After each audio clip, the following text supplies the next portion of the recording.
Los que más saben no hablan por hablar. Por eso cuando lo hacen, los queremos escuchar. Escucha Activa, un podcast de comunicación. Nosotros necesitamos contar, como todos los comunicadores, encontrar buenas historias para que cada vez haya más gente escuchando lo que decimos.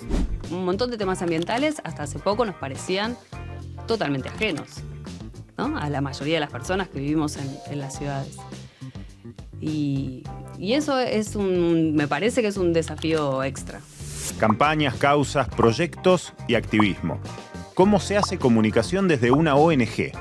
¿Cuáles son las tácticas más efectivas para activar el compromiso de los ciudadanos? ¿Y qué rol cumple el activismo a la hora de comunicar? Tenemos preguntas y tenemos respuestas de alguien que sabe. Es licenciada en Comunicación Social con orientación en organizaciones comunitarias y desde hace 16 años forma parte de Greenpeace, en la actualidad como coordinadora del equipo de comunicación de la ONG para Argentina y Colombia.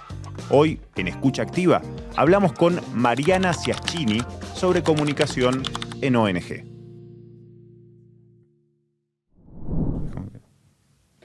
Hola Mariana, cumplimos en saludarte, en hacer toda la intro formal. Lo que queríamos preguntarte es, vos nos contaste que estás hace 16 años en Greenpeace, que es una ONG muy famosa, si no la más famosa en el mundo, o una de las. ¿Qué cambió desde tu trabajo en comunicación en estos 16 años, ¿no? Desde un mundo más analógico a un mundo más digital, pasando por prensa, mail, redes sociales hoy. Mirá, los cambios en estos 16 años fueron muchísimos en todos los aspectos, te diría, no solo en lo estrictamente comunicacional, sino en lo ambiental. En Greenpeace, que se conjugan las dos cosas, esos cambios también se fueron articulando de alguna manera. Cuando yo empecé no había redes sociales, por supuesto, por lo menos no las usábamos, y la verdad es que nuestro principal foco estaba en la comunicación con los medios tradicionales. Ir y buscar estar en las principales tapas de los diarios. ¿Se acuerdan que había algo que era la tapa del diario, que era importante? Uy, claro. Eso ya hoy casi que no existe, te diría. Está el front, pero no hay una tapa de diario como lo que marca el tema más importante del día, ¿no? El objetivo máximo, si querés, de nuestras actividades públicas, de nuestras comunicaciones, era llegar a eso. Porque eso que te aseguraba impacto. Eso te aseguraba impacto, te aseguraba conversación, te aseguraba entrar en la agenda, que en definitiva sigue siendo, creo yo, el objetivo de la comunicación no solo para las organizaciones sociales, no solo para Greenpeace, para todos, pero básicamente para las organizaciones sociales. Lo que queremos desde Greenpeace es impulsar cambios, desde las organizaciones es impulsar cambios para que algunas situaciones que hoy implican daños ambientales o que implican padecimientos cambien, se modifiquen a través de la conducta o de leyes o de conductas de las personas o de normativas de las empresas. Todos esos cambios queremos impulsarlos de distintas maneras, a través de la comunicación, a través de acciones y a través de la comunicación. Hace 16 años, uno de los modos era llegar a la tapa de los diarios, llegar a los titulares de la televisión, llegar al informativo, te diría, al panorama de radio. Se está poniendo en blanco y negro esto, ¿no? Así que dura media hora. De repente. Sí. Pero también había una fuerza en los medios digitales que estaba creciendo mucho y que nos permitía hacerle llegar comunicaciones rápidamente a las personas a quien queríamos pedirle algo, como era el tema del ciberactivismo, digamos, que recién estaba tomando mucha fuerza, el pedido por mail a representantes o a las empresas, y tener también una presencia, bueno, con nuestra web de distintas noticias que iban, en todo caso, inundando el panorama informativo ambiental. De a poco eso se fue articulando de otra manera. La web creció, aparecieron las redes, el equipo se fortaleció y, bueno, ustedes ya lo saben, eso no paró nunca más. No paró. En definitiva, siempre cuando uno hablaba de la tapa de los diarios, del panorama en la radio, estamos hablando de generar conversaciones, de instalar conversaciones entre la gente. ¿Crees que se logró? ¿Que hoy se esas conversaciones sobre lo ambiental están mucho más presentes en nuestra vida cotidiana? Yo creo que sí. Sí. Creo que fue gracias a un montón de actores, un montón de factores. Greenpeace es protagonista, pero también muchas otras organizaciones, por suerte. Lamentablemente, gracias también a algunas demostraciones fácticas, ¿no? Tenemos efectos del cambio climático a la vuelta de la esquina en casi todas las temporadas de distinto tipo, en todos los continentes, acá también. Y eso hace que, bueno, algo de esa conversación se haga real. Sí creo que las organizaciones tuvieron mucho que ver, la ciencia también, por suerte, de la que tomamos muchos elementos. Y parte de esto, aprovecho para por ahí contarlo, parte del desafío de Greenpeace y de las organizaciones es cómo construir un relato común por algo que de alguna manera todos queremos cambiar, cómo apoyarnos unas a otras y al mismo tiempo, bueno, mantener el equilibrio entre eso y la visibilidad de la marca, ¿no? Porque claro, de alguna manera cada una de nosotras vivimos de esa visibilidad de la marca, ¿no? De ser referentes en el tema que nos convoca.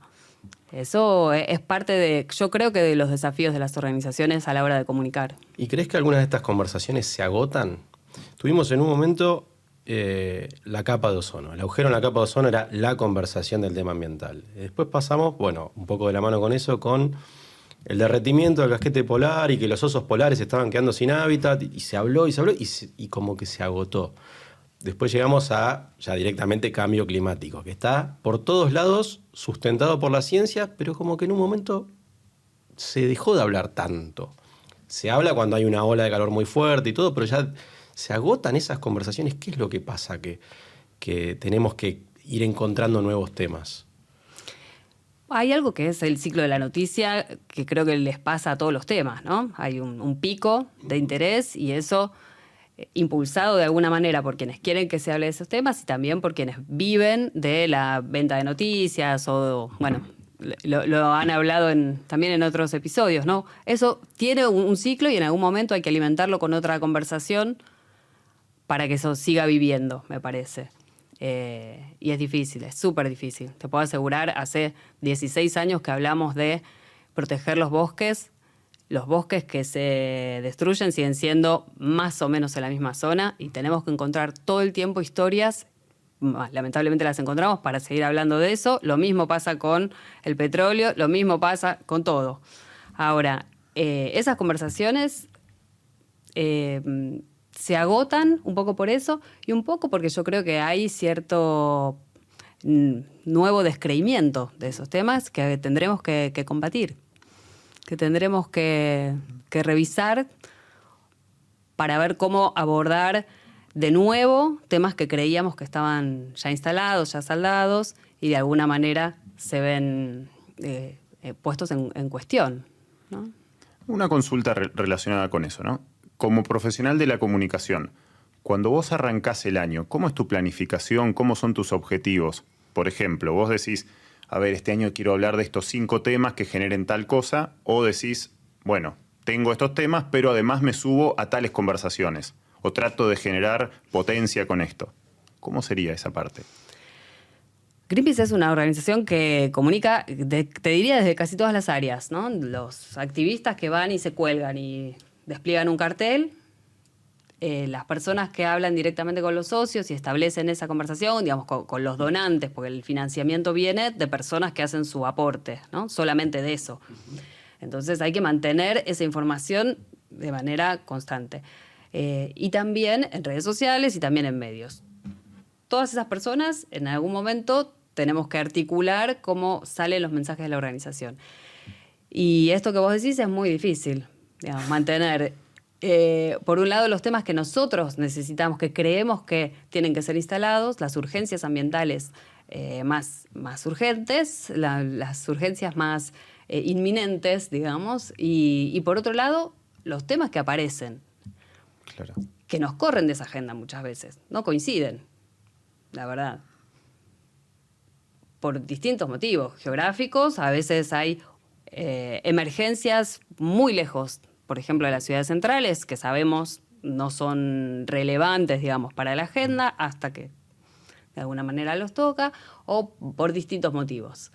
Entonces, vamos tratando de, no te diría alternar, ¿no? De fortalecer los temas que nosotros creemos que es urgente que se instalen y de no quedar muy fuera de los temas que se están hablando día a día, aunque a veces desde el punto de vista ambiental puedan ser menos urgentes, ¿no? Hay algo que es cierto, que es nosotros necesitamos contar, como todos los comunicadores, encontrar buenas historias para que cada vez haya más gente escuchando lo que decimos, ¿sí? Buscar cuál es la historia que le gusta a las audiencias, ampliar esas audiencias, necesitamos hacer eso. Y lo que nos pasa a las organizaciones es que muchas veces esa historia que contamos es una historia que busca un final feliz para otro, no para la audiencia. Claro. Entonces, encontrar ese modo de contarlo, ¿no? De buscar apelar a ponerse en el lugar del otro, a cierta solidaridad, a algunos valores que a veces están puestos en jaque, a veces son muy... Como que no se ve el beneficio directo a veces cuesta, claro, ¿no? A veces cuesta sentirse parte del problema, sentirse parte del grupo afectado, digamos. Es difícil. Un montón de temas ambientales hasta hace poco nos parecían totalmente ajenos, ¿no? A la mayoría de las personas que vivimos en las ciudades. Y eso me parece que es un desafío extra.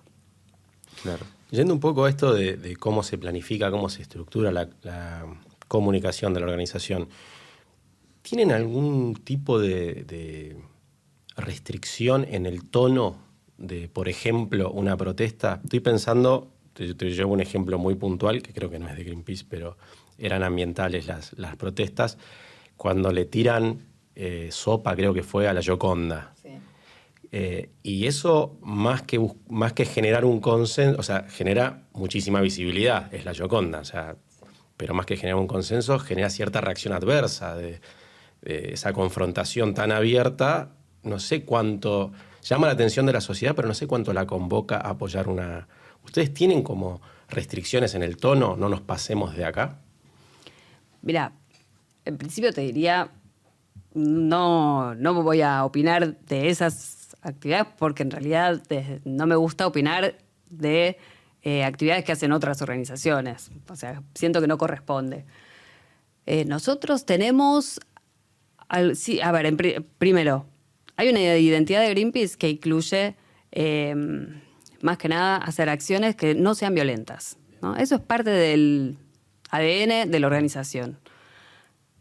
Llamarlo restricción, pero también es la marca de origen, ¿no? Nosotros buscamos eso. Me parece que todas las organizaciones tienen que mantener cierta coherencia entre lo que buscan y el modo en que lo llevan adelante.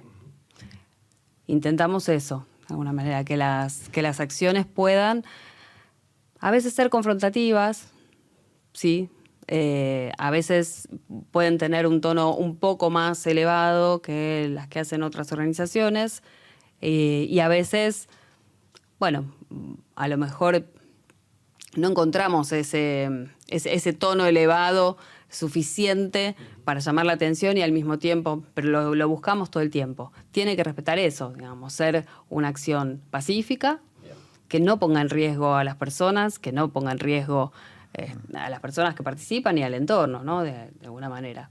Eso es llámalo restricción, sí. Una moderación. Una moderación. Está muy bien. Sí. Después hay cosas que están dadas por el contexto, sin duda. Bueno, pero pareciera ser algo más identitario. Eso es identitario, claro. Sin duda. Siempre fue así. Y te hago una consulta. En muchas de las compañías, hasta ahora, en todos los capítulos que venimos grabando, nos hablan de una diferencia que hay entre la pata de comunicación, que se enfoca más en la reputación, en generar un valor de marca sería, y la pata más transaccional, que podría ser marketing. En el caso de una ONG, vos planteaste la parte del donante, que por ahí podría ser algo más parecido a marketing, y la parte de lo que haces vos, que sería más generar la reputación, la concientización sobre determinado tema. ¿Es así? Hay algo de eso, pero se cruzan, porque necesitamos que las personas que le están hablando a los donantes mantengan ese interés y desde ese punto de vista necesitan brindarles información, alimentar ese vínculo, seguir alimentando esa legitimidad de la organización en términos ambientales, tenerlos ahí. No alcanza con la venta, si querés, del producto. Claro. Es algo a largo plazo, más parecido, te diría, a un club, no sé. Como una membresía. Como una membresía, claro. Vos tenés que querer seguir siendo parte. Apelamos mucho a eso. Los donantes son, la verdad, lo único que nos permite mantenernos como organización. Entonces, es importante que quieran ser parte. Sin estos donantes no hay nada, honestamente. Y la parte que vos decís del valor, y en un punto también apela a seguir construyendo legitimidad, a hacer referencia en un mercado, si querés, hablábamos hace un rato, ¿no? Donde las voces ambientales se diversifican y la comunicación también es súper complicada, digamos, ¿no? De llegar a distintas audiencias al mismo tiempo. En todo ese mar nosotros tenemos que lograr que nos vean, que nos sigan viendo, claro, como una organización ambiental de referencia. También las conversaciones que ustedes plantean muchas veces tocan no son intereses. Fáciles. Sí. No, y tocan intereses de compañías, tocan intereses de grupos que también ejercen una presión sobre los medios. Yo creo que ese es el principal desafío desde que entré a Greenpeace. Sí, lo sabemos, está claro. Los medios son empresas y tienen sus propios intereses, y algunos de esos intereses se ven afectados por objetivos de campaña. Esa es la verdad. Nos toca, de alguna manera, trabajar con eso. Digamos, mantenemos, a pesar de eso, un buen vínculo con los periodistas, te diría, con los productores, con los trabajadores de los medios, con los medios también, en general, digamos. Ahora, volviendo a tu primera pregunta, el cambio que nos generó en ese sentido el crecimiento de las redes sociales fue muy fuerte, porque la posibilidad de hacer campaña contra grandes empresas, no vamos a nombrar ninguna, digamos, pero hay algunas grandes empresas que tienen pauta en todos los medios. La única manera de pedirle que haga un cambio en alguno de sus materiales, estoy tratando de ser cuidadosa, es que lo haga la gente, o de sus procesos, que lo haga la gente, ¿no? Entonces, que es de alguna manera el camino que siempre buscamos. El consumidor de esa compañía. Exactamente, concientizar a las personas, a quienes nos escuchan, para que hagan ese pedido. Y las redes sociales son un camino ideal para eso. O sea, la influencia en el medio o en el periodista y en las mismas redes va desde el contenido que vos proponés, desde un sustento científico, desde dar datos, me imagino, o un informe sobre determinada temática. Sí. Y esa es la manera de influir. Sí, nosotros no somos una organización científica, pero sí trabajamos con informes científicos. Cuando nosotros hacemos un pedido para que se produzca un cambio, eso está basado en estudios anteriores que nos demuestran cuál es el impacto en la naturaleza de esa actividad, cómo se está haciendo esa actividad, digamos, de esa actividad o de cómo se está haciendo, según el caso. Claro. Entonces, cuando nosotros hacemos ese pedido, lo respaldamos con informes científicos, aunque la persona que esté en la cámara no sea doctor en química, ¿no? Digamos, una persona que logra transmitir la urgencia de ese cambio basado en informes anteriores. Perdón, dale. No, es la persona que logra transmitir. Han logrado a lo largo de los años el apoyo, no solamente, seguramente monetario también, pero hubo gente muy conocida, muy prestigiosa, por lo menos en su momento, que respaldó a Greenpeace dándole voz a algunos de los reclamos. Voz, cara, poniendo mucho de de sí, poniéndose al frente de esa comunicación. ¿Cómo, o sea, tuvieron influencers antes de que existieran los influencers? Tuvieron celebrities que apoyaron las movidas ambientales. ¿Cómo se gestiona eso? Eso a mí me da un orgullo enorme, la verdad. Es así como vos decís, influencers antes de que existieran los influencers, tal cual. La verdad, no quisiera nombrar para no olvidarme de Intenté todo, pero, no nombrar a nadie, pero sí, tenemos ejemplos. Se me ocurre alguno enorme, que es el apoyo que nos ha dado Natalia Oreiro a lo largo de un montón de campañas desde hace miles de años. ¿Y eso cómo se gestiona? Acercándonos a personas que son sensibles a estas temáticas, teniendo esa conversación para, bueno, ahora ya lo saben, ¿no? Pero como vos decís, antes de que esto funcionara de este modo, mostrándoles la importancia de que sean un ejemplo, una voz que amplifique nuestras campañas y mostrándoles de qué modo lo pueden hacer también, siguiendo nuestros principios, ¿no? Porque hay un punto donde esas personalidades tienen que estar acorde a principios de la organización. Lo mismo que los voceros, hablábamos antes, tanto las personas que son reconocidas como las caras de la organización tienen que mantener una conducta que sea coherente, que sea acorde a las cosas que nosotros promovemos. Es, la verdad que es difícil que alguien esté, no sé, en cámara con una botella de plástico, por poner algo por ahí muy burdo, ¿no? Pero sí. Y el agradecimiento a estas personas que a lo largo de estos casi 40 años en Argentina nos han brindado su apoyo es enorme, enorme. Te diría que hoy es más difícil, ¿eh? Con la proliferación de influencers. Al contrario de lo que se puede creer, no es tan fácil. Descubrieron que pueden pedir plata a cambio. Decías. No, muchísimas gracias. Gracias a por haber ustedes. venido. Muy interesante todo lo que nos contaste.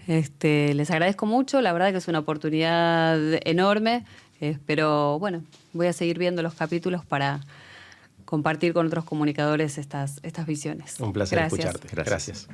Una ciencia que se explica a sí misma. Esto fue Escucha Activa, un podcast de comunicación.